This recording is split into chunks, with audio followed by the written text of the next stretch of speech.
Dub Nation, this is Brandin Podziemski, and you're listening to Willard and Dibs on 95.7 The Game. You don't need to play recorded Podziemski. We're about to get live Podziemski. Did you just say that you got all kinds of questions for Podziemski? Can't wait. Then let's not wait. Let's go. Joining us right now on the River Islands guest line is none other than Pods or BP or whatever you want to call him. He doesn't mind any of them as he tells us. It's Brandin Podziemski, who is in Milwaukee, fresh off a trip to a Dodger Brewer game, and a little less fresh off of a trip to Europe, right? How was Paris, Brandon?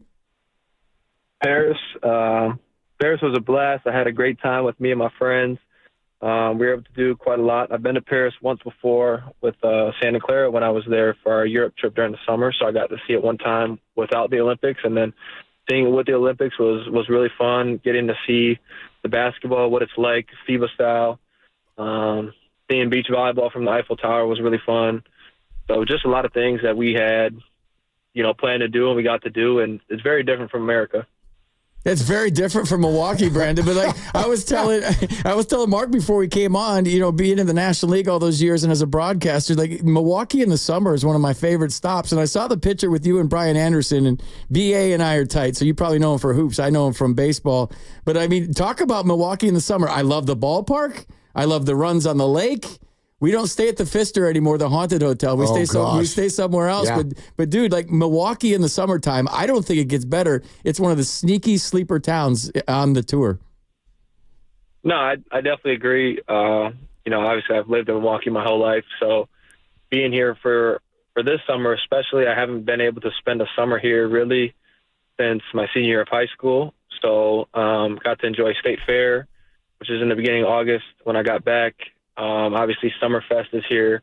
There's a bunch of things to do around the city, and the weather's always really nice, 70 to 80 degrees, and a lot of people go on the Lake Michigan. So there's a bunch of stuff to do here. And people just, don't really think about it because we have Chicago right by us and stuff like that. So we kind of get underlooked in that aspect, but it's a beautiful city. I think I might have left out the nicest people ever, too. Did I leave that out? You left that out. Literally, and it's so true. The nicest people on the planet so true. In Wisconsin. Absolutely. Okay, Brandon agrees. Although I'll say this, Brandon, Dodgers 5, Brewers 2 on Monday night. You didn't boo hard enough. Nah, so one of my good friends actually, Gavin Lux, is a starting second baseman for the Dodgers. He's originally from Wisconsin as well. So every time the Dodgers play up in the Bay against San Francisco or Oakland, I try to go and support him. And obviously, he was just in town, coincidentally, when I was in town. So just kind of growing up, I'm obviously way younger than he is, but just knowing him through organization of baseball, playing with him, it's cool to see. And even last summer, I went to Dodger Stadium during the summer and caught a game and got one of his jerseys. So we're trying to align it where he can come to one of my games when we play in L.A. or something like that. But, yeah, he's a good friend. So for me, watching the Brewers and Dodgers, it didn't really matter in that instance who won. Oh man, see that just threw me for a little bit of a loop there. And Brandon, I'm glad that you're clearly now comfortable in your skin as a Bay Area athlete to be on Bay Area radio and say nice things about the Dodgers. That takes some guts. Yeah, I don't think it's necessarily about the Dodgers. I think it's just Gavin. Gavin's doing his thing, and it's super cool to see another guy from Wisconsin make it to professional sport. Fair enough. You hate all the other Dodgers, and I won't let you answer that. I'm just going to go with that. Brandin Podziemski is joining us here on 95.7 The Game. Willard and Dibs, and FP is in for Dibs. So, Brandon, have you done what the rest of us have done? Have you gone over the entire NBA schedule and played like the win-loss game and come up with a final record for the Warriors yet? I've went over the schedule a couple of times. Haven't played the win-loss game.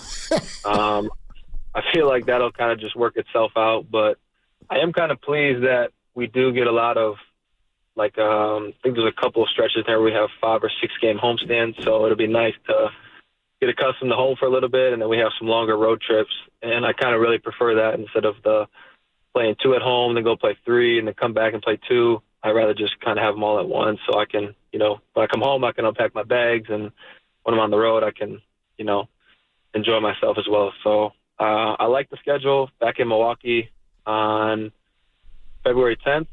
So I'm excited for. Obviously, that's one of my favorite games during the year. So I'm looking forward to that. And then also the in-season tournament. I think we, by far, have the hardest pool out of any group. So I'm excited to play, Clay and those guys. And just looking forward to it, honestly, just seeing what the second year is going to look like. I'm excited. I know I've gotten better. I can feel it. And just really excited to get out there. How have you gotten better? I think I was talking to Anthony Slater last night about it, and I didn't have this feeling of getting better as much as I did this year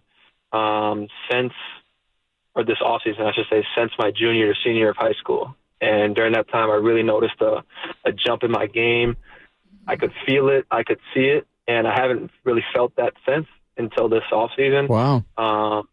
And I think people would ask me about the Illinois to Santa Clara. I think that was more so an opportunity than anything. But from a skill development standpoint, I feel like this offseason has been, up there with the one my junior or senior of high school. So for me, I'm feeling really good. Took out the floaters, took out the hook shots, kind of putting in more mid-range stuff, more threes off the dribble, more threes off the catch. So just adding different things, and then defensively being able to, take on that challenge, being out there with Steph every night, taking that challenge head on. Well, you talk about being with Steph. That's a good segue. I was trying to figure out how to ask you this question. What were you doing? Were you at the gold medal game, and what were you doing when you hit that 4 3-pointer? I actually was not at the gold medal game. I was there for a couple of the games before that. So I got to, talk with him, Steve, Khalid Robinson, one of our coaches, and Clint Carlson were also over there. So I got to talk with them just about it. And it was at the time when Steph was, struggling and not making as much. So we were just kind of talking about it and what his thoughts were. And, he told me and my friends, it was actually crazy that he's going to, go off the next 2 games. And that was against Serbia and France. And he told us, and, he did it. So for me, I was actually at home watching the game. And, I thought it was pretty crazy to watch. It was super surreal. You see it all the time when you're playing with them, but on that stage, when you're expected to win, the whole country, the whole world's watching that. It's pretty special to do. Were you like the rest of us, screaming and yelling? I mean, you practice with them every day. You've seen this a million times. You've seen it with the Warriors. But like on that stage, were you like the rest of us, just like, oh, going nuts when you saw it? Or you're just like, that's Steph? No, I just was like, he's different. He's different. He's different than anybody that, most of us have ever been around. I think he's, in there for the greatest of all time in that conversation. And, I'm blessed to be his teammate. Brandin Podziemski with us here on 95.7 The Game. All right, Brandon, I'm going to take one of the phrases out of the answer. We know that this is part of the game and you have to deal with it.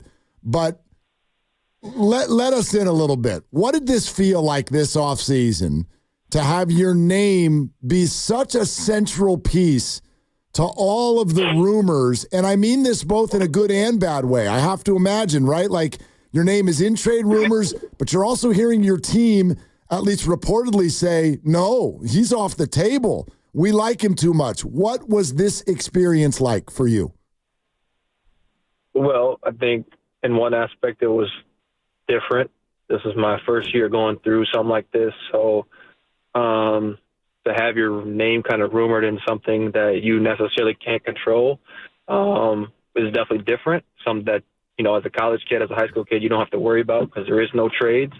So that was definitely different. But at the same time, it was a good feeling to know that, you're wanted across the league.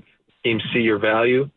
And at the same time, you see how much value Golden State I have there. So it was good to be a part of that, go through it. But, I think Mike and I think Joe did a great job during that process of just being transparent with me and my agent of kind of what was it looking like, what was it going to happen. And, basically at 2 different points in time, they told me I wasn't going to go anywhere. So I felt that as an extra confidence booster that they see a bright future for me as I do myself. And, Joe during Summer League said he thinks we have an all-star, and, I agree with him 100%, and that's something that I strive for. And plan to do in the coming years. Yeah, I want people to hear this from you, because you've said it to us already in the past that like your goal is all-star. Your goal is face of the Warriors. Why? Like what's going on there? Why is that your vision, or why? Like, you know what I mean? What is the importance of that to you? Yeah, I think it's the game I love, and for me, being blessed to be in a situation I am, why not try to maximize out your potential? And, why cut yourself short and just be like, you know what, I'm cool with being, a backup point guard. I'm cool with being a role player. I'm cool making my, 5 to 10 million a year. Why settle short for that? And, I feel like I have, so much potential that I can use and show on the court that, I want to do those things. And, people can say, oh, he's too cocky, he's too arrogant, but I'm never going to sell myself short, and I'm going to try to keep going until I can't. So I think for me, just kind of always being raised to take that next step and be an alpha male, that's just kind of how I was brought up. And for me, like I told you guys before, the all-star thing is something that I think is real. Maybe not a lot of other people think that, but I think it's something that I could do, and, I'm going to keep going for it. So you mean to tell us that your goals are even higher than Mark Stein's all-NBA lefty team? Is that what you're telling us? I guess. I just actually seen that today, that I made the all-lefty team, which is pretty cool. We had talked about it during the finals, actually, so it was pretty cool to make that. Brandin Podziemski is with us. Brandin, I'd also love to hear your thoughts with regard to maybe how this Olympic experience for Steph Curry kind of changed the way outsiders, I'm sure it doesn't change anything for you, but outsiders, I think there's this renewed thought of like, wait a minute, Steph's not old yet. Steph can still be an NBA one. Did you feel that? And what's your perspective on it? Yeah, I mean, for me, in any situation, basketball related, I will never, count Steph, LeBron, or Kevin Durant out. It's just something that, they've been doing for so long that you never feel like they're getting old. And, I saw the other day, like LeBron will be 43. I think Steph will be almost 40, and KD will be almost 40 the next Olympics. And, for me, I would assume they're going to play if they can. And I never would count none of those three guys out. But for me, people are going to say things just based on how our season went last year and how we didn't make the playoffs and all those kind of things. But when it comes to Steph, I mean, he's one of a kind. And like I said, I'll never count him out of anything when there's a chance to win. So you talk about setting goals, Brandin, and I used to set individual goals, but then I'd also set team goals. Do you have team goals set for this year? And if you do, can you share them with us? Yeah, obviously everybody's goal is to win a championship. So that's obviously number one on the bucket list above any individual goal. I think, seeing what that's like to be in the in-season tournament, semifinals and finals, that's another goal of ours to win our pool. We want to be a top 6 team. I think it's super crucial that we get into a 7-game series because, like Steve and everyone else has said, I feel like it's hard to beat a Steph Curry leaded team 4 times out of 7 games. And I think last year, if we were able to get in that situation where we were handed a 7-game series, I think, the results would have been different. So I think just being a top 6 seed after the regular season's over is something that we have our eye on as well, and then kind of just go from there. But yeah, just extending our season. Honestly, for me, being done since I think April 17th, whatever it was, to now, I mean, it's felt like an eternity. And so, I don't want that feeling of having to sit at home and watch other teams play. I'd rather be the last, 1 or 2 teams playing. So just goals like that. And, as a competitor, you want to win everything you can. So anything that comes our way, I know me especially, I'll be ready for it. If we're going to talk goals, to what level is it a goal for you to be on that Olympic team at some point? Oh, I mean, that's the number one goal for sure. Obviously, like I mentioned about the All-Star thing, not a lot of people expect it, which is okay because, at that point I'll be in year 5. about to hit my prime. So it's something that I can do. And I watched from the Olympic Games, there's a place for guys like the Derek Whites, the Drew Holidays. There's a place for that on a team like that, given so much talent. And I think, although I think it myself can be ultra talented, I think in that situation, kind of like what Devin Booker did, he played a role for the team to win. And I think for me, I can do somewhat similar. And I know there's a place for that on every team. You look at Derek White and Drew Holiday, those aren't necessarily the top 12 basketball players talent-wise in the United States. I mean, everybody would agree on that. But because they can fill a role and know how to play with other stars around them, they're able to do it. And I think for me, that's kind of somewhat similar as what I look like for the 28 Olympics. Pods, as an old guy that's retired now and that's limping around every single day, I get worried when you take so many charges. Like all these goals that you have, are we still gonna take tons of charges this year? Because I'm worried about the toll on your body over the long haul when you keep letting these big guys run over you to take the charges. Yeah, I think it's just something that I've had in my game since I started in 8th grade. I think it helps the team win, and for me, that's what I'm really all about. And I've kind of mastered how to fall after getting contact, so I think that has helped me kind of help my body a little bit. But I don't think it'll go away anytime soon unless I can, just miraculously be a great guard shot blocker like Gary or something like that. I think that'll be a staple in my game.